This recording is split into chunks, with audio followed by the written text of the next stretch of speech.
எப்பவும் மகிழ்ச்சியோட இருக்கோம் முகம் ஏன் இப்படி வாடி போயிருக்கு? அதுவா அக்கா, 2 நாளா வயிறு வலி அக்கா, அதான்.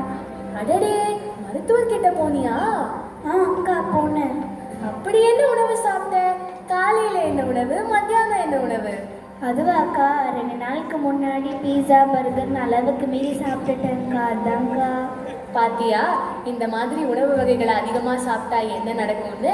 நம்ம வாழ்க்கையில எப்பவுமே உணவே மருந்துன்னு இருக்கணும். நடைமுறையில தலைகீழா மருந்தே உணவுன்னு இருக்கு. அதனால இனிமேலாவது இயற்கை உணவு வகைகளை சேர்த்துக்கோ.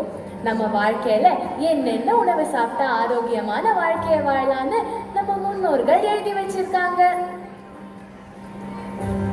ஆமாக்கா, நான் கூட படிச்சிருக்கேன். நம்ம திருவள்ளுவரோட மருந்தன வேண்டாமாம் யாக்கைக்கு அருந்தியது அற்றது போற்றி உணேன் என்ற குரல்ல முன்பு உண்ட உணவை அறிந்து இடைவேளை விட்டு பின்பு உணவு உண்ண வேண்டும் என்கிறார் வள்ளுவர்.